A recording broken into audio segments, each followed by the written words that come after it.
Mbak Uci puas lah, artinya laporan polisi yang dia buat berujung sampai ke proses tersangka. Untuk ancaman sendiri apa? Kalau ancaman hukumannya ini 27 ayat 4 di atas 5 tahun.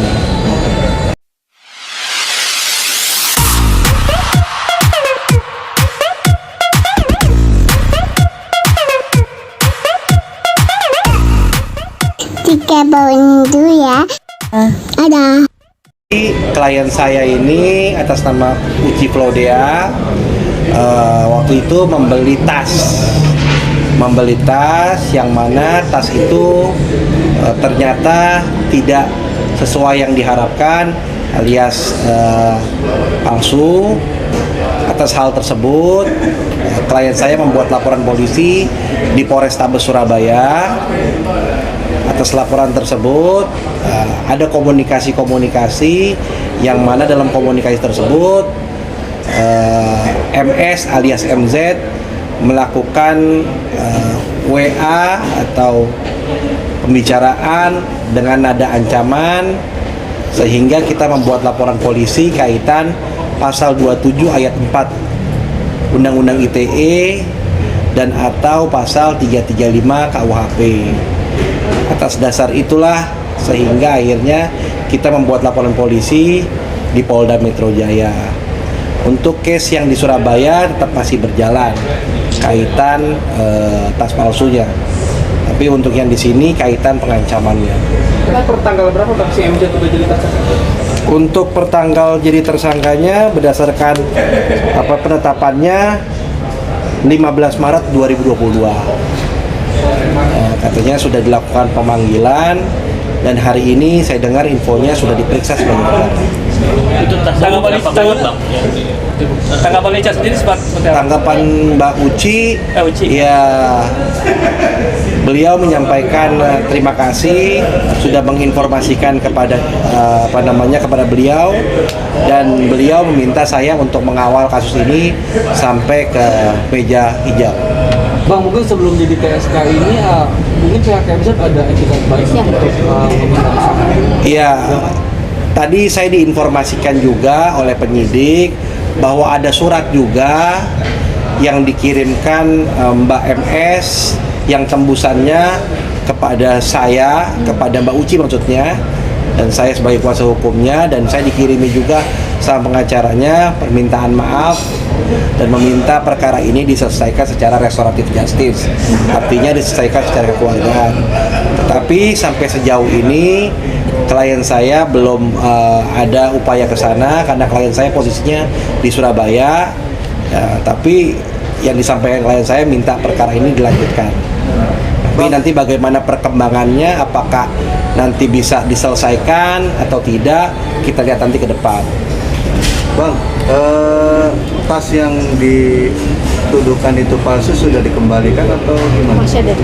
Untuk tas itu kan kaitannya laporan polisi di Surabaya. Informasi yang saya dapatkan, kan saya tidak mengikuti yang di Polrestabes ya. Informasi yang saya dapatkan bahwa tas itu kan dikirimkan ke pihak yang bisa menilai. Artinya setahu saya kemarin katanya ke Paris dicek keasliannya. Nah, di situ katanya sudah keluar suratnya atau bagaimana. Saya belum bisa menyampaikan katanya palsu seperti apa. Seperti itu. Jadi penyidikannya beda dengan yang di Polrestabes Surabaya. Bang, kalau yang ini kan 11 Oktober ya? 11 Oktober? 2021. Iya. Nah, ini kan kayaknya panjang, udah tahun 2022. Nah, seperti apa sih menanggapinya, Bang? Jadi begini, namanya laporan polisi kan, penyidik Polda Metro kan banyak laporan polisinya. Ya berproses kan dari laporan polisi, proses penyelidikan terlebih dahulu, dilalui mekanisme gelar perkara, naik penyidikan, diperiksa kembali sebagai penyidikan. Jadi saya anggap laporan polisi ya dibilang tidak juga terlalu lama, tapi yang jelas kan semua laporan polisi yang saya handle, klien-klien saya pasti akan saya follow up terus biar ada kepastian hukumnya. Makanya teman-teman media, setiap saya lapor polisi dan memberitakan seperti ini kan artinya saya akan menyampaikan sejauh mana ketika sudah naik penyidikan, sudah naik tersangka, ya mudah-mudahan nanti ketika nanti ada selanjutnya kan P21 dari kejaksaan nanti akan kita sampaikan juga ke teman-teman media. Ada rencana Mbak Uci sendiri akan dipanggil sebagai saksi kah ke Iya. Polda Metro? Sementara ini kemarin sudah, artinya Mbak Uci sudah diambil keterangan baik dalam penyelidikan dan penyidikan.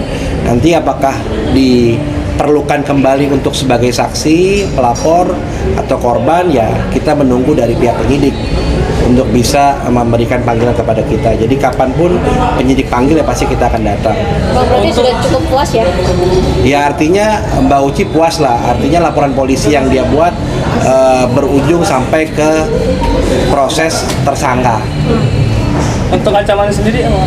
Kalau ancaman hukumannya ini 27 ayat 4 di atas 5 tahun.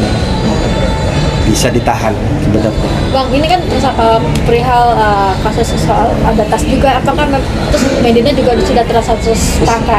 Apakah perlu ada penahanan atau enggak sih, Bang? Ya memang pasal ini sebenarnya kalau dilihat ancaman hukumannya bisa ditahan. Tapi karena kepolisian menerapkan kalau undang-undang ITE kalau ada permintaan maaf tidak bisa tidak ditahan, ya kita menghargai apa yang dilakukan kepolisian. Buat kami, buat saya ditahan atau tidak ditahan itu kan relatif ya. Artinya yang penting proses hukumnya tetap jalan. Nanti bagaimana putusan pengadilan, bagaimana nanti pihak kejaksaan melakukan haknya, karena di kepolisian dan kejaksaan kan beda. Mereka masing-masing mempunyai hak. Tapi kalau di kepolisian sudah ada edarannya Kapolri untuk undang-undang ITE kaitannya seperti ini, kalau ada permintaan maaf tidak dilakukan penahanan. Bang, sempat sesudah adanya laporan ke MZ sendiri membantah bahwasannya Mbak Uci duluan yang mengawal atau mengawali permasalahan cekcok di media sosial. Ya. Ini gimana? Ya kita sih menghormati aja apa yang disampaikan pihak sebelah sana. Apapun itu, yang jelas laporan polisi kita sudah kita laporkan dan faktanya seperti ini, ditetapkan sebagai tersangka. Oke. Thank you. Oke? Thank you.